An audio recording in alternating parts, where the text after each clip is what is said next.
اور وہ آپ وسلم کو نہیں مانتے. انہوں نے کہا بس ہم نے جو ان پیغمبروں کو مانا ہے جو ہمارے اس بنی اسرائیل میں سے ہیں.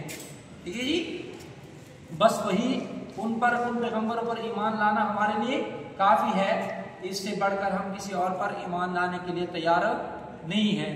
ٹھیک ہے جی, چونکہ انہوں نے نبوت کو اپنا ایک موروث حق سمجھا تھا. اکثر اللہ تعالیٰ جل جلالہ کہ جو ان پر نعمتوں کا تذکرہ ہے ان میں یہ بھی ہے کہ اللہ تعالیٰ نے نبوت کا ایک سلسلہ بنی اسرائیل میں سے جاری کیا ہوا تھا, لیکن ان کی جو ہے نا نافرمانیاں بہت زیادہ بڑھ گئیں, تو اللہ تعالیٰ نے ان کو مزید اس نعمت سے کیا کر دیا, محروم کر دیا ان کے نافرمانیوں کی وجہ سے اور ان کے انبیاء علیہ الصلوۃ والتسلیمات کو قتل کرنے کی وجہ سے. ٹھیک ہے جی, تو اللہ تعالیٰ نے آخری پیغمبر چن کے اپنے علم میں اور جو ذکر ہے اور آپ سب کے حدیث مبارکہ میں بھی ذکر ہے کہ میں اپنے باپ ابراہیم علیہ السلام کی دعا, حضرت عیسیٰ ابن مریم کی بشارت اور اپنی ماں کا کیا ہوں, خواب ہوں.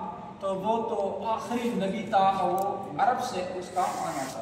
ٹھیک ہے جی, ابراہیم علیہ السلام کی دو بیویاں حضرت ہاجرہ رضی اللہ عنہا اور حضرت سارہ رضی اللہ عنہا. حضرت ہاجرہ رضی اللہ عنہا سے حضرت اسماعیل علیہ السلام پیدا ہوئے اور حضرت اسماعیل علیہ السلام سے پھر عرب کے قبیلے جو ہے نا وہ عرب مستعرب ان کا پھر تاریخ میں ذکر ہے.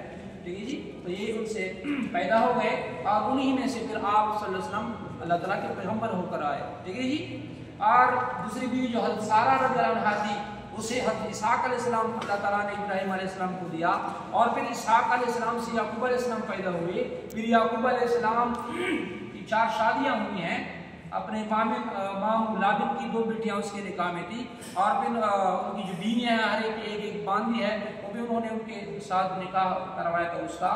تو اس طرح 4 بیویاں جو ہیں موجب القرآن نے اس چیز کو کی وضاحت کی ہے.